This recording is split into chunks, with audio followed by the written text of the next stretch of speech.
Khamenei के सुपुर्द खाक कार्यक्रम में नहीं जाएंगे मुस्तफा खामनेई। मुस्तफा पर जानलेवा हमला होने का खतरा है, जिसका जिक्र अभी सैयद रिजवी साहब भी कर रहे थे।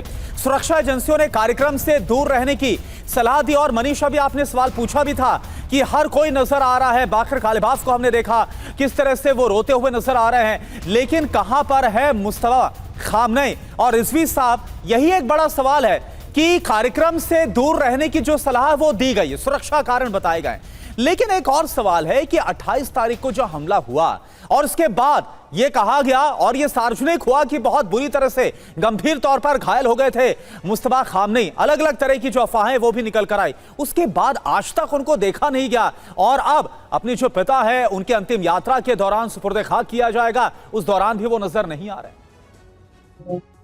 जी, जैसे मैं जी आपने कंप्लीट नहीं करने दिया। मैं यही बता रहा था कि देखिए ये जो सॉफ्टवेयर डेवलप किया है इन्होंने, जिससे ये आई डिटेक्ट कर लेते हैं, ये वॉइस डिटेक्ट कर लेते हैं, ये हर चीज से इनका डिटेक्ट हो जाता है। ये बताने की जरूरत नहीं है, एक्सपर्ट तो ज्यादा मुझसे ज्यादा जानते हैं कि किस तरह से डिटेक्ट करते हैं। और ये भी बता दूं कि अगर आपका सवाल होगा कि अगर ये नहीं आ रहे तो दूसरे लोग कैसे आ रहे हैं, कालिबाफ साहब, अरागची साहब जो फॉरेन मिनिस्टर है, या दूसरे प्रतिनिधि आ रहे हैं, तो क्या इनकी जान को खतरा नहीं है? नहीं, ये ऐसे नहीं मारता है। जो ये इनका टेरर अटैक होता है इसराइल का, वो ईरान जो है इनकी बहुत अच्छी चाल जो है ना। आज देखिए मैं फिर बता दूं कि 130 दिन जो ये जंग चली है और जिसको ईरान ने जीता है और अमेरिका मुंह की खाया, इसराइल। यानी रिजवी साहब आप ये मानते हैं ना, आप ये मानते हैं कि इसराइल और अमेरिका जैसा चाहे जब चाहे कुछ भी कर सकते हैं? यानी जो अगर वो चाहे तो मुस्तफा खामनेई पर हमला कभी भी कर सकते हैं, वो जब चाहे कुछ भी कर सकते हैं, करवा सकते हैं, आप ये मानते हैं? देखिए, ये मानना ये नहीं है, मेरा कहने का मकसद ये है कि ये जो इनकी नीति और नीयत है वो सही नहीं है। वजह ये है कि ये जो टेरर अटैक, वो तो जग वाज़ेह है ना, ये तो सब मीडिया के लोग और गैर मीडिया सब जानते हैं कि ये जो टेरर करते हैं, मोसाद का जो जासूसी जो चैनल है वो बहुत बड़ा चैनल है, CIA का जो चैनल है बहुत बड़ा चैनल है, तो उसमें तो कोई शक नहीं है ना, वो जहां चाहे टेरर करते हैं और इनका ये कोई नया काम तो नहीं है, करते हैं। हम लोग ये समझना चाह रहे हैं रिजवी साहब, हम लोग ये समझना चाह रहे हैं कि सीनियर खामनेई, जिनको बार बार ये एडवाइस दी गई कि आपकी जान का खतरा है, आप जो है सो भूमिगत हो जाएं, अंडरग्राउंड हो जाएं, और उन्होंने आखिरी दिन तक कहा कि मैं अपनी सुरक्षा की परवाह नहीं कर सकता, क्योंकि ईरानी लोगों को अगर सुरक्षित नहीं तो मैं अपनी सुरक्षा की परवाह क्यों करूं। और उन्होंने शहादत दी, 28 फरवरी को उन्होंने शहादत दी। आज जब उनको सुपुर्द खाक किया जा रहा है तो ईरान के लीडरशिप के बाकी सारे लोग आए। मुस्तफा खामनेई कहाँ हैं? वो केवल सुप्रीम लीडर नहीं है, वो उनके बेटे भी हैं, उनके बेटे हैं, सुप्रीम लीडर हैं।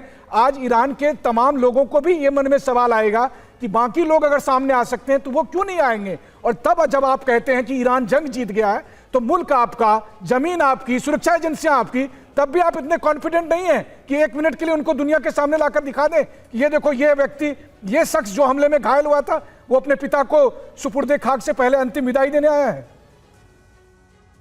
देखिए, मैं बहुत लॉजिकल और सामने की बात बता रहा हूं कि जैसा कि आपने कहा, ठीक है, कि आयतुल्लाह खामनेई जो है कहीं अंदर नहीं गए थे, लेकिन यही मीडिया था जो चीख के कह रहा था। मैंने 50 रिपोर्ट की है और 10 डिबेट देखा है और किया है, जिसमें कहते थे कि खामनेई साहब, आयतुल्लाह खामनेई बंकर के अंदर छुप गए, लेकिन वो आए, वो जुमे की नमाज भी पढ़ाया जो बहुत मशहूर थी और उसको लाइव टेलीकास्ट किया गया, और उसके बाद जो उनकी शहादत हुई वो इस चीज का सबूत है कि वो बंकर में नहीं थे। ठीक है, तो ये अब बार बार सबूत देने की जरूरत नहीं है कि ये सामने आए, मीडिया में आए, ये कहीं पे जरूरी नहीं है। ये इस वक्त जो शासन चला रहे हैं आयतुल्लाह खामनेई, जो मुस्तफा खामनेई है, उनके निर्देश पे चल रहा है, पूरा सिस्टम उनके निर्देश पे चल रहा है, लेकिन ये जरूरी नहीं कि वो सामने आके, मिसाल दे रहा हूं कि जब एक बार हम इनका हथकंडा देख लिए हैं कि ये किसी से नहीं डरते, किसी की नहीं सुनते, किसी की नहीं समझते। ठीक है, बिल्कुल। अब देखिए रिजवी साहब, सवाल भी तभी उठा है जब अपने पिता की इस लेगेसी को, इस शासन को